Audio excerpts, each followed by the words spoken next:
नमो वरिष्ठानं नमो सिद्धानं नमो आयरीयानं नमो अध्यायानं नमो लोय सव्यसाहूनं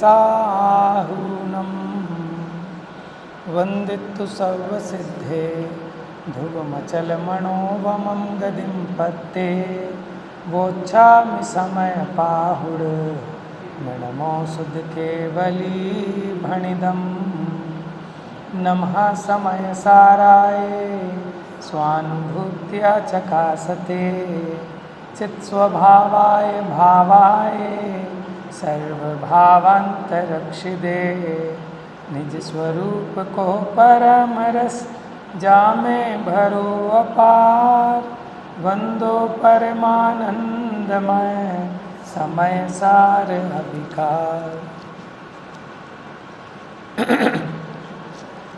कल अपना पक्ष एक पक्ष कहता है 352 नंबर पेज समय सार जी, एक पक्ष कहता है कि आत्मा रागी है और दूसरा पक्ष कहता है कि आत्मा रागी नहीं है। लेकिन ये तो दोनों नयों के दो विकल्प हैं और जो तत्ववेदी जन हैं उनको तो यह जीव सदा चैतन्य रूप है। 352 नंबर पेज। अब देखिए सबसे नीचे 73 नंबर का कलश। एकस्य दुष्टो न तथा परस्य चिति द्वयोर्द्वाविति पक्षपातो यस्तत्त्ववेदी च्युतपक्षपातस्तस्यास्ति नित्यं खलु चिदेव। जीव द्वेषी है ऐसा एक नय का पक्ष है और जीव द्वेषी नहीं है ऐसा दूसरे नय का पक्ष है। तो कल ये चर्चा की थी कि जीव रागी है, ये व्यवहार नय का पक्ष है। व्यवहार नय का पक्ष भी सत्यार्थ है क्योंकि वो नय है और नय किसे कहते हैं? सम्यक श्रुति ज्ञान के अंश को नय कहते हैं। व्यवहार नय भी ज्ञानी के ज्ञान में होता है, जैसे निश्चय नय ज्ञानी के ज्ञान में होता है ऐसे ही व्यवहार नय भी ज्ञानी के ज्ञान में होता है। उसकी अपेक्षा बस बराबर समझ में आना चाहिए। लेकिन आत्मा द्वेषी है और द्वेषी नहीं है ऐसे जो ये दो विकल्प हैं वे दोनों के दोनों राग के उत्पादक हैं।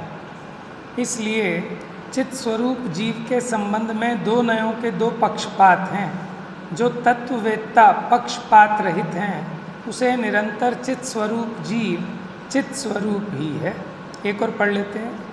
एकस्य कर्ता न तथा परस्य चिति द्वयोर्द्वाविति पक्षपातो यस्तत्त्ववेदी च्युतपक्षपातस्तस्यास्ति नित्यं खलु चिदेव।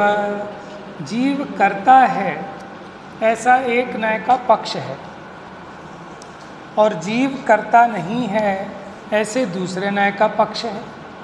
माने अगर भेद दृष्टि से देखें तभी कर्ता कर्मपना खड़ा होता है, अभेद दृष्टि से देखें तो वस्तु में कर्ता कर्म का भेद खड़ा ही नहीं होता। इस प्रकार चित्त स्वरूप जीव के संबंध में दो नयों के दो पक्षपात हैं। जो तत्ववेत्ता पक्षपात रहित है उसे निरंतर चित्त स्वरूप जीव चित्त स्वरूप ही है। एकस्य भोक्ता न तथा परस्य चिति द्वयोर्द्वाविति पक्षपातो यस्तत्त्ववेदी।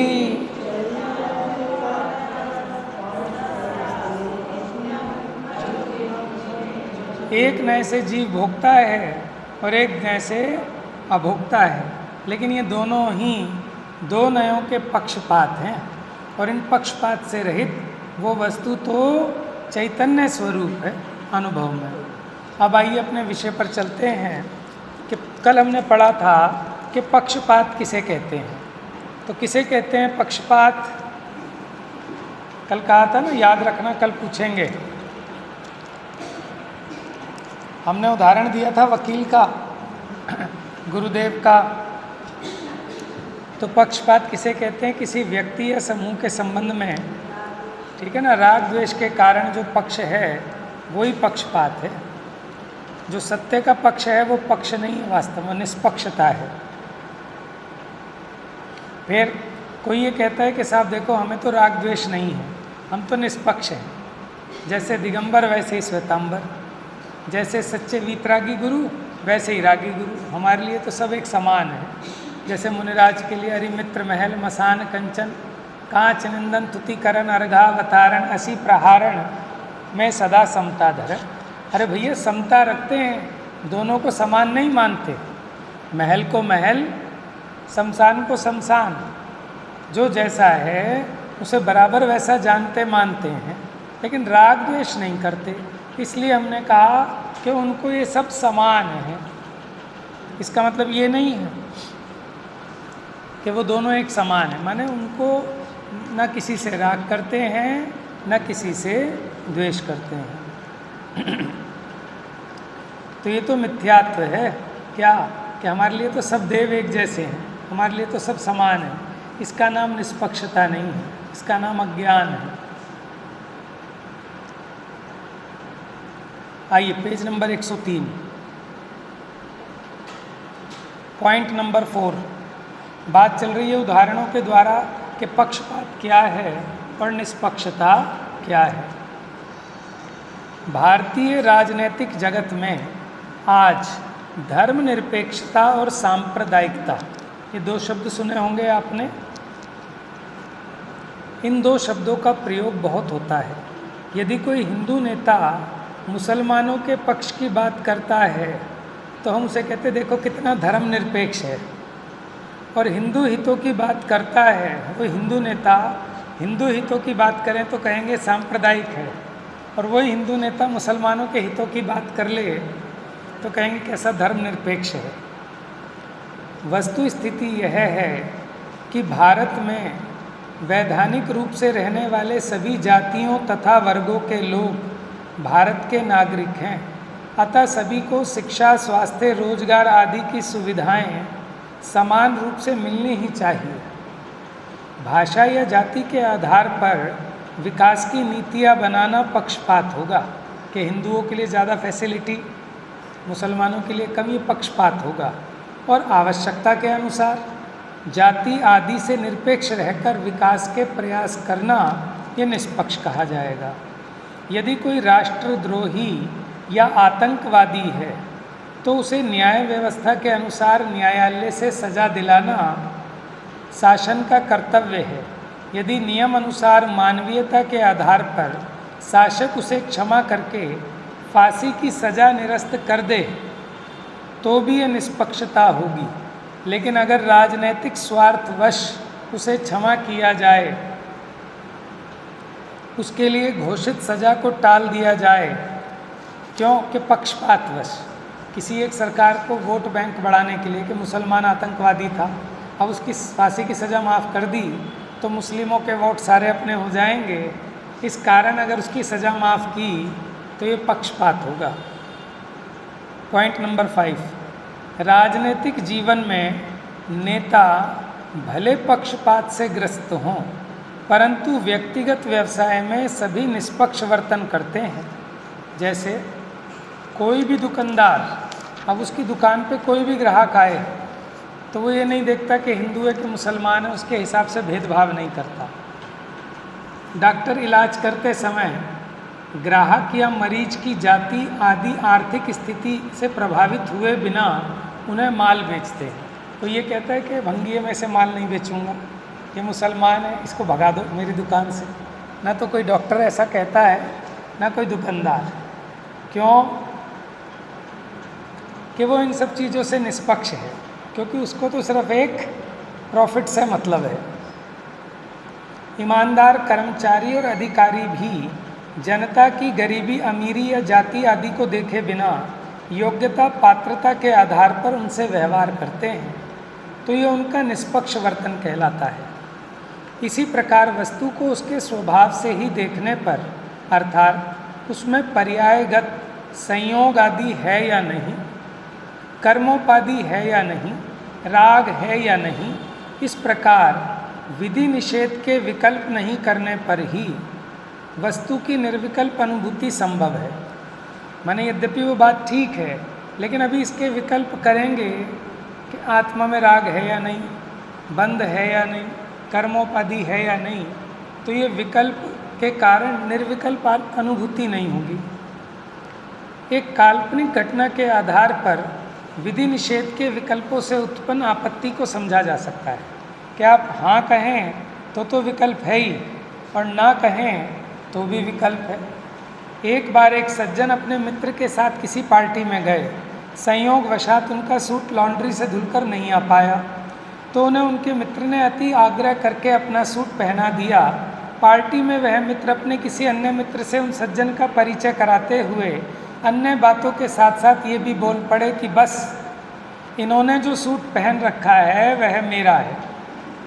ये सुनकर उन सज्जन को बहुत बुरा लगा। उन्होंने अपने मित्र को टोकते हुए कहा कि ये कहने की ज़रूरत क्या थी। मित्र ने क्षमा मांगते हुए वादा किया कि अब आगे से ऐसी गलती नहीं होगी। फिर दूसरी बार परिचय देते हुए उन्होंने कहा कि इन्होंने जो ये सूट पहना है ये इन्हीं का है। समझ में आया? इस बार उन सज्जन को और अधिक बुरा लगा। वे नाराज होकर बोले, क्यों मेरी इज्जत उतारने पर तुले हो? क्या ये कहना भी जरूरी था? फिर उसने क्षमा मांगी और कहा अब आगे से ऐसी गलती नहीं होगी।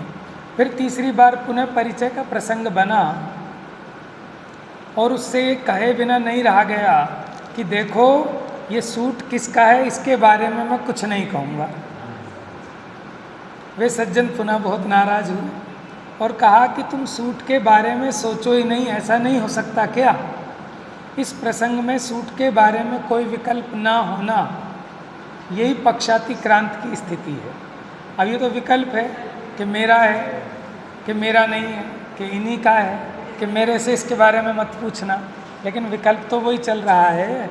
ऐसे ही आत्मा शुद्ध है कि अशुद्ध है, कि शुद्ध अशुद्ध है, न शुद्ध है न अशुद्ध है, शुद्ध अशुद्ध को सोचो ही मत।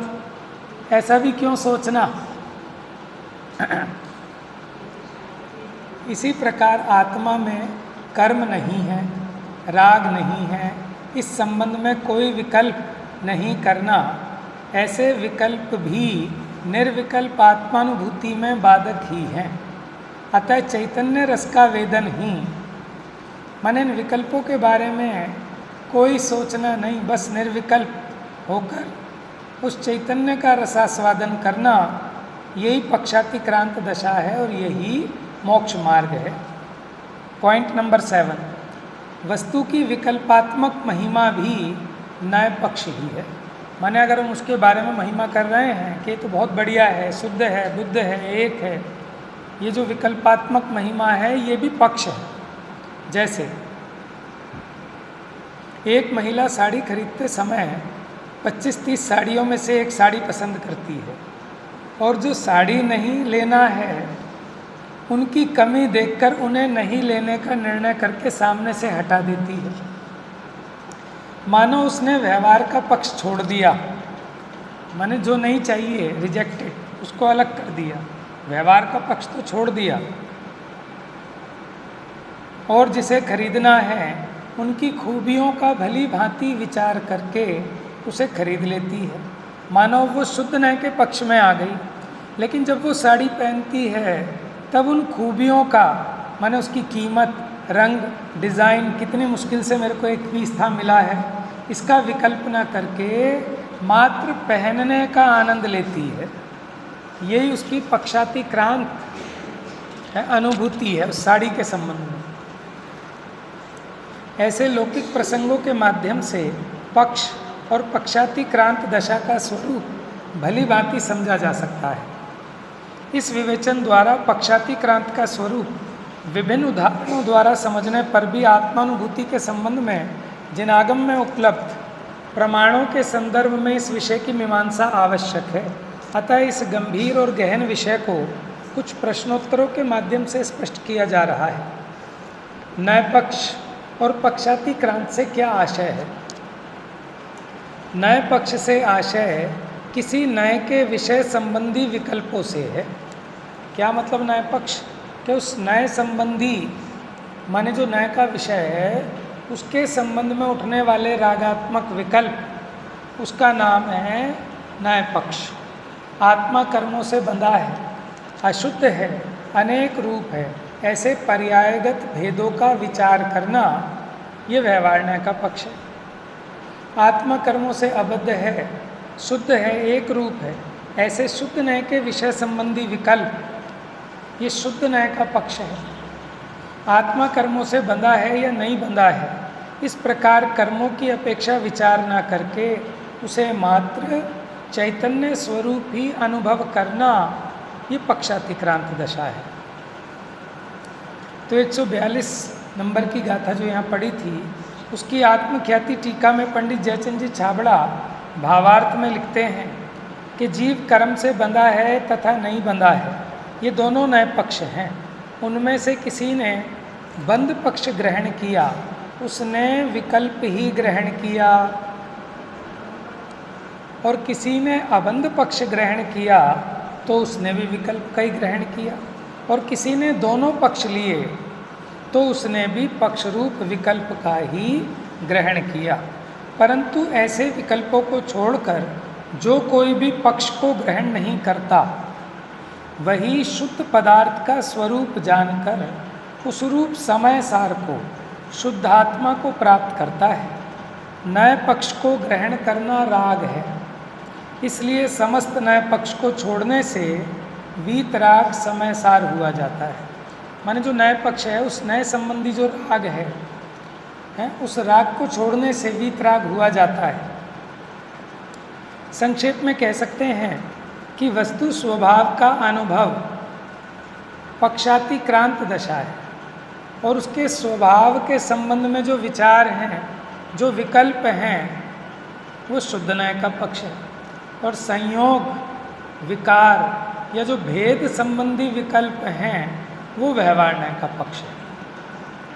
तो अब ये समझ में आया न्याय पक्ष क्या है और पक्षातिक्रांत क्या है। जब प्रमाण और न्यायों के बिना वस्तु का निर्णय नहीं हो सकता तो नए पक्ष को छोड़ने से आत्मानुभूति कैसे हो जाएगी। जब बिना मन वाले को सम्यक दर्शन हो ही नहीं सकता तो आप मन के विकल्प को क्यों छुड़ाते हो सम्यक दर्शन के लिए।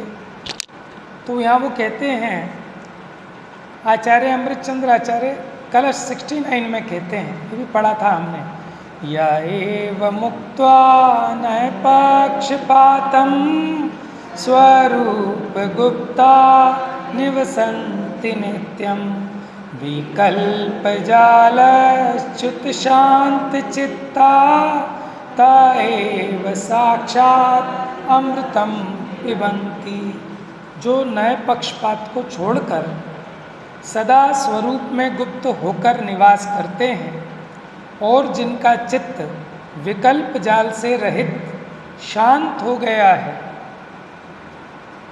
वे ही साक्षात अमृत का पान करते हैं। जब तक कुछ भी पक्षपात रहता है तब तक चित्त का क्षोभ नहीं मिटता, और जब नयों का पक्षपात दूर हो जाता है तब वीतराग दशा होकर स्वरूप की श्रद्धा निर्विकल्प होती है, स्वरूप में प्रवृत्ति होती है और अतीन्द्रिय सुख का अनुभव होता है। इसलिए हम कहते हैं कि नए और प्रमाण से वस्तु का निर्णय करना, लेकिन अब उस राग को भी छोड़ देना अगर अनुभूति करनी है तो। फिर प्रश्न किया, अगर अनुभूति नए पक्षातिक्रांत होती है, माने जहाँ नयों के पक्ष को छोड़ना ही पड़ता है, तो फिर नए विकल्पों की आवश्यकता ही क्या है। नयों का प्रयोग विकल्पात्मक भूमिका में तत्वों का निर्णय करने के लिए ही होता है, आत्म आराधना के समय में नहीं। अनुभव के काल में तो नए संबंधी सर्व विकल्प विलय को प्राप्त होते हैं। बच्चे को भी खिलौना दिलाते हैं तो बेटा अभी देख ले, पसंद नहीं है तो दूसरा ले ले, बाद में कहा तो कुछ होने वाला दुखी होगा। तो समझदार व्यक्ति माने लेते वक्त ही पूरा निर्णय कर ले, ठोक बजा के देख ले, जितने विकल्प उठाने हैं कर ले, लेकिन जब निर्णय कर लिया और ले लिया, अब तो उस खिलौने से खेलने का आनंद लेना, ये नहीं कि छोटा है थोड़ा बड़ा ले लेता, ये महंगा है थोड़ा सस्ता ले लेता, इसका रंग अच्छा नहीं उसका, तो फिर वो उसका आनंद नहीं ले सकता। अनुभव के काल में तो नए संबंधी सर्व विकल्प विलय को प्राप्त होते हैं, क्योंकि जब वस्तु साक्षात अनुभव का विषय होती है, माने जब तक आपने नहीं चखा था तभी तक आपका प्रश्न था कि मीठा ठीक है कि नहीं, इलायची है कि नहीं, गरम है कि नहीं, तो व्यक्ति कहता है खुद चख के देख लो ना। और जब उसने खुद चख लिया तो अब पूछने की आवश्यकता है ही नहीं, विकल्प भी नहीं है, क्योंकि अपने समझ में आ गया कि कैसा है। द्रव्य स्वभाव प्रकाशक नए चक्र गाथा 268 में एक गाथा आई। यही गाथा पंडित टोडरमल जी ने रहस्यपूर्ण चिट्ठी में भी लिखी है। देखो, तच्चाणे सण काले समयं बुज्जेहि ज्योतिमग्गेण नो आराहण समये पच्चक्खो अणुहवो जम्हा। तच्चाणे सन काले, तत्व अन्वेषण के काल में, समयम माने वस्तु, बुज्जेहि ज्योतिमग्गेण, बुज्जेहि माने उसके बारे में उहापोह करना, विचार करना, जानना युक्ति मार्ग से, नो आराहण समये, लेकिन आराधना के समय में नहीं। पच्चक्खो अनुभवो जमहा, क्योंकि वहाँ तो आत्मा प्रत्यक्ष अनुभव गम्य है, तो वहाँ विकल्पों की आवश्यकता ही नहीं है। तत्व अन्वेषण काल में ही आत्मा युक्ति मार्ग से निश्चय व्यवहार न्यायों द्वारा जाना जाता है, परंतु आत्मा की आराधना के समय वे विकल्प नहीं होते, क्योंकि उस समय तो आत्मा स्वयं प्रत्यक्ष ही है। जब तक आत्मा का प्रत्यक्ष अनुभव नहीं हो जाता तब तक उसके विभिन्न पक्षों को जानने के विकल्प उठना स्वाभाविक ही है। उन विकल्पों का समाधान प्रत्यक्ष अनुभूति होने पर ही होता है। श्रुत भवन दीपक नए चक्र में कहा, आत्मा जब तक व्यवहार और निश्चय के द्वारा तत्व का अनुभव करता है, माने नए पक्षों से, तब तक परोक्षानुभूति है, क्योंकि प्रत्यक्ष अनुभूति नए पक्षों से अतीत होती है। इसी ग्रंथ में पेज 35 पर देवदत्त द्वारा राजा से अपूर्व और परोक्ष घोड़ों की चर्चा किए जाने का उदाहरण देकर स्पष्ट किया कि राजा उन घोड़ों के कद, रंग आदि अनेक धर्मों के बारे में विकल्प उठाकर पूछता है, और जब वे घोड़े राजा के सामने प्रत्यक्ष उपस्थित हो जाते हैं तब सब कुछ प्रत्यक्ष स्पष्ट हो जाने से विकल्पों का शमन सहज हो जाता है। जब परोक्ष पदार्थ की चर्चा होती है तो उसमें रहने वाले अनंत धर्मों के बारे में विकल्प उठना स्वाभाविक है।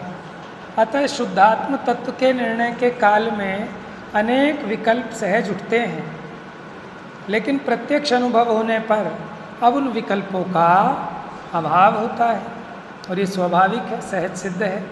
इसलिए जो प्रत्यक्ष अनुभूति है वो नए पक्षातीत होती है, विकल्पातीत होती है। प्रश्न किया, अगर आत्मानुभूति में सभी नयों का पक्ष छूट जाता है तो नयों को जानने की आवश्यकता ही क्या है? नयों की उपयोगिता के प्रकरण में इस बात की चर्चा विस्तार से की गई है। जिज्ञासु पाठकों से अनुरोध है कि एक बार पुनः पढ़ लें कि इन नयों की क्या उपयोगिता। हमने भी लिया था शुरू में, 8वीं गाथा है कि जैसे मलेच्छ को मलेच्छ भाषा के बिना समझाया नहीं जा सकता, उसी प्रकार व्यवहारी जन को व्यवहार के बिना समझाना अशक्य है। समय सार की 6ठी 7वीं गाथा में शुद्धात्मा का स्वरूप बताने के तत्काल बाद 8 से 12 गाथा तक निश्चय व्यवहार में प्रतिपाद्य प्रतिपादकपना, निश्चय है प्रतिपाद्य और व्यवहार है प्रतिपादक, और व्यवहार निश्चय में निषेध्य निषेधकपना। खैर अभी उसकी बात नहीं है।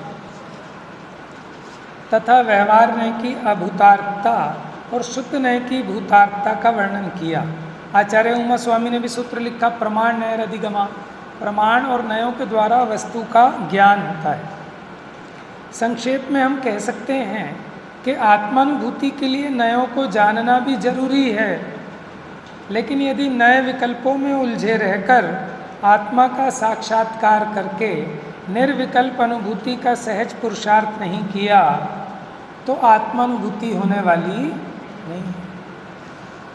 इसलिए विषय कषाय, धंधे, व्यापार, अन्य अनर्थ दंड रूप विकल्प जाल को कम करके जिनागम का अभ्यास करना चाहिए। मतलब नयों के विकल्प में बुद्धि को लगाना चाहिए, काम धंधे के विकल्प से हटाकर। तो जिनागम का अभ्यास करना चाहिए, और जिनागम का अभ्यास नए प्रमाण के स्वरूप को जाने बिना संभव नहीं है। इन्हें जानने का निषेध करना, किन्हें? नए और प्रमाण को जानने का निषेध करना जिनागम की तीव्र विराधना है। आपको नए प्रयोग का क्या ज़रूरत है जानने से? तो भैया जिनागम को समझ ही नहीं पाओगे आप, जिससे बचना प्रत्येक आत्मार्थी का कर्तव्य है। अगला प्रश्न, समय सार में भूतार्थ के आश्रय से सम्यक दर्शन होना कहा, यहाँ तक कि निश्चय नयाश्रित श्रवण ही प्राप्ति करें निर्वाण की। तजे शुद्ध नय बंध है, गहे शुद्ध नय मोक्ष, ऐसे अनेक कथन उपलब्ध हैं। मतलब उनसे तो ये पता लगता है कि शुद्ध नय का अवलंबन करने से आत्मानुभूति होती है, और यहाँ तुम शुद्ध नय का पक्ष छोड़ने की बात कर रहे हो। पूरे जिनागम में तो ये कहा गहे शुद्ध नय मोक्ष है, तजे शुद्ध नय बंध, ये शुद्ध नय से ही सब कुछ होता, तुम यहाँ नय छुड़ाना चाह रहे हो। उत्तर, पक्षातिक्रांत होने की बात भी समय सार में ही कही गई। आचार्य अमृतचंद्र कर्ता कर्म अधिकार में नए पक्ष के संन्यास की भावना को कौन नहीं नचाएगा, माने नयों के विकल्पों को कौन नहीं छोड़ना चाहेगा। ऐसा कहकर 69वें कलश में कहते हैं कि विकल्प जाल से रहित शांत चित्त वाले स्वरूप गुप्त पुरुष साक्षात अमृत का पान करते हैं। कौन? माने जिनका विकल्प दूर हो गया, शांत हो गए, क्योंकि अशांत चित्त वाले क्या, वो तो विकल्पों का ही पान करते हैं, दुखी रहते हैं। फिर कलश 70 से 89 तक 20 कलशों की रचना की, जिनमें दोनों नयों के पक्षपात से रहित तत्ववेदी पुरुषों के लिए चैतन्य तो बस सदा चैतन्य ही है, ऐसा कहकर नए पक्ष छोड़ने की प्रेरणा दी है। सैंपल इन्होंने यहाँ पे एक दे दिया है, नीचे आ जाओ, कि बंधा है कि नहीं बंधा है। फिर उसके पश्चात बद्धों के स्थान पर मूढ़ों, रक्तों, दुष्टों, कर्ता आदि अन्य धर्मों का उल्लेख करते हुए बाकी 19 कलश भी वैसे ही है। देखो, शुद्ध न्याय का पक्ष छोड़ना, शुद्ध न्याय का आश्रय करना, इन दोनों में कोई विरोध नहीं है। शुद्ध न्याय का विषय नहीं छुड़ाते, शुद्ध न्याय का विकल्प छुड़ाते हैं, माने उसका राग छुड़ाते हैं। समझ में आया? क्योंकि दोनों जगह शुद्ध न्याय शब्द का आशय अलग अलग है। जब हम कहते हैं शुद्ध न्याय छोड़ना है तो शुद्ध न्याय का विकल्प छुड़ाना है, और जब कहते हैं कि शुद्ध न्याय का आश्रय करना है तो शुद्ध न्याय का विषय जो शुद्धात्मा है उसका आश्रय करना है।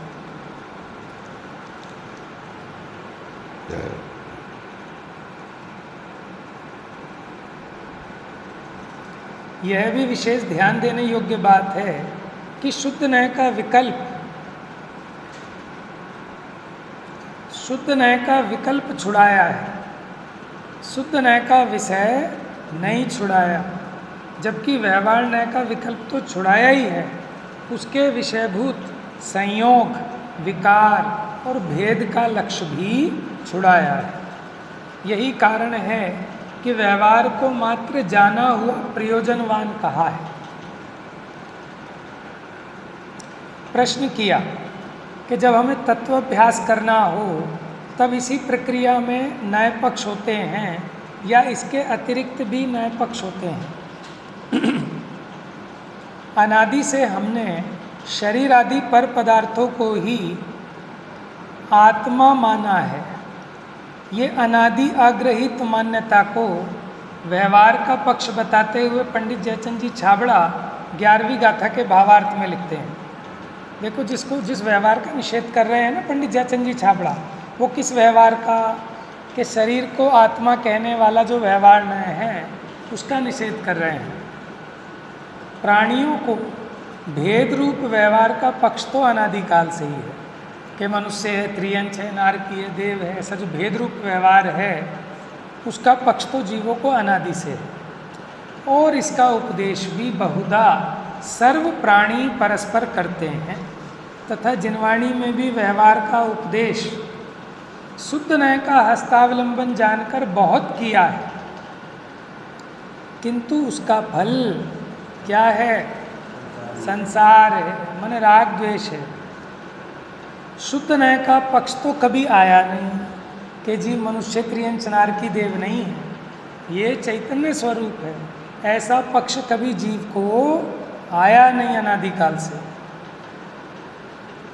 और उसका उपदेश भी विरल है, वह कहीं कहीं, वो भी कभी कभी पाया जाता है।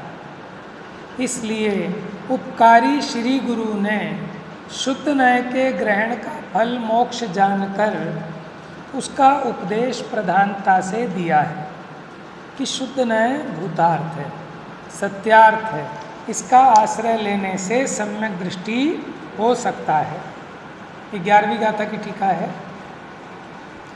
और उसको जाने बिना जब तक व्यवहार में मग्न है, संतुष्ट है, तब तक आत्मा का ज्ञान श्रद्धान रूप निश्चय सम्यक्त्व नहीं हो सकता।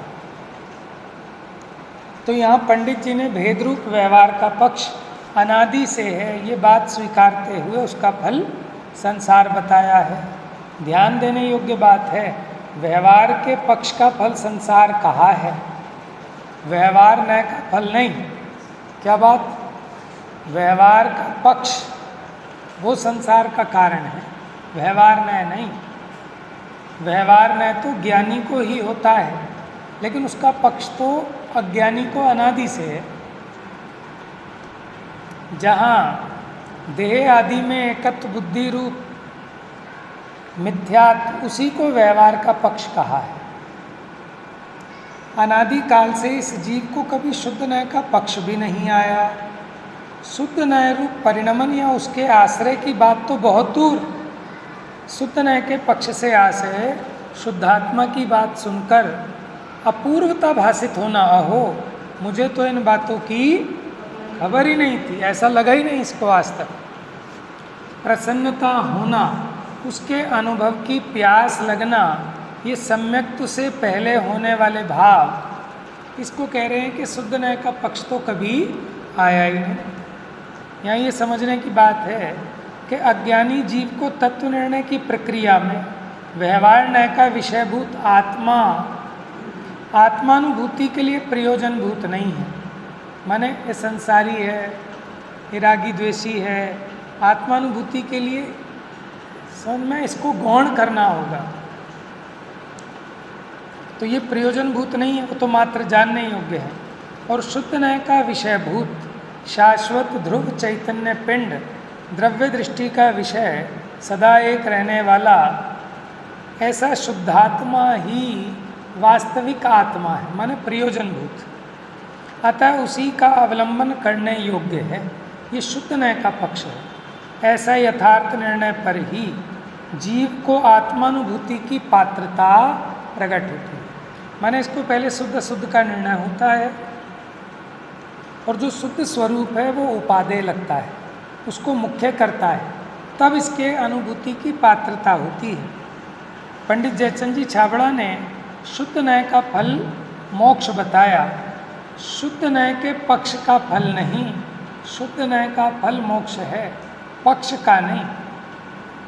पहले व्यवहार का पक्ष छूटकर शुद्ध नय का पक्ष प्रकट होता है, फिर शुद्ध नय का पक्ष भी छूट कर पक्षातिक्रांत निर्विकल्प अनुभूति प्रकट होती। यही बात श्रुत भवन दीपक नय चक्र में कहेंगे, उसकी चर्चा आप कल करेंगे, समय हो गया। मिथ्यातम नाश वे को ज्ञान,